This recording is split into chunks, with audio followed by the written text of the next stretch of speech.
I'm Janelle, this is toDIYfor, and it feels so weird to even say this because where I live in Canada, there are mountains of snow literally everywhere, but today is the first official full day of spring, and that's very exciting because I want the snow to be gone so badly, and apparently we're supposed to be getting another snowstorm, so hopefully that ends soon. I mean, Easter's on the way, and I'd love to see some grass.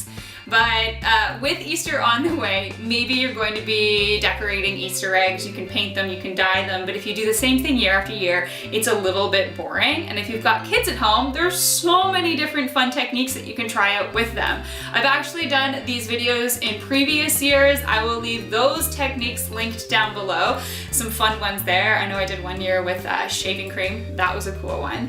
But this year I'm going to try out yet again another technique for you and see how it goes. So what I wanted to do was create a natural way to do eggs without using food dye. So I got some celery because I wanted to use these leaves. You could use other herbs from, the grocery store, or possibly, leaves from home, plants that you have there. But you're going to need those leaves and some pantyhose. And basically you put the leaves on the egg. This is already a hard-boiled egg, by the way. And then you wrap the pantyhose around as tightly as you possibly can. So you can kind of adjust those leaves and once you get them in there, but I had them laid out how I wanted, nice and tight, wrapped an elastic around, and I attempted to use beet juice to dye it a nice purpley pink color, because if you eat beets, you know that this juice stains literally everything in almost an instant. So I was pretty confident in this until about this point. The color didn't really seem to stick to the egg all that much. That's after a rinse off and a quick pat down. Didn't work at all. So still hoping to do a non-dye Easter egg. I am using now turmeric. So I use this in cooking and I find that it makes everything yellow.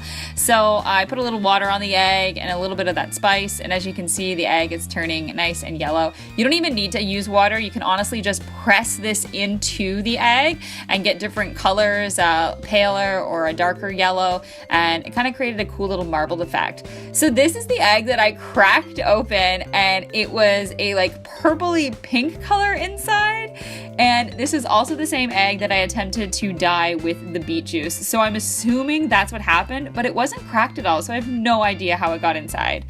I did go back and I attempted to do that leaf technique again with just regular food coloring and water, and as you can see, it worked pretty good.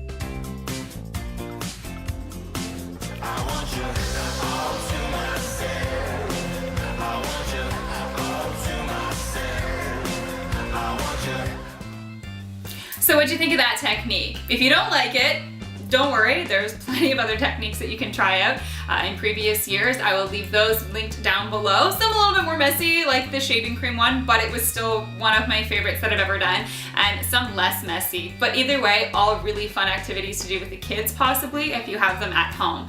So if you enjoyed this DIY, give the video a like. Don't forget to subscribe. I come out every single Wednesday with a new video.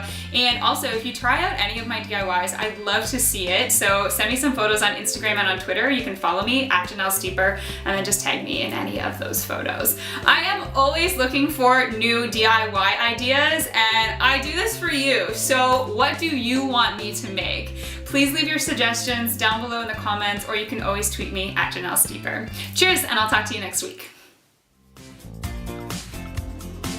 I want you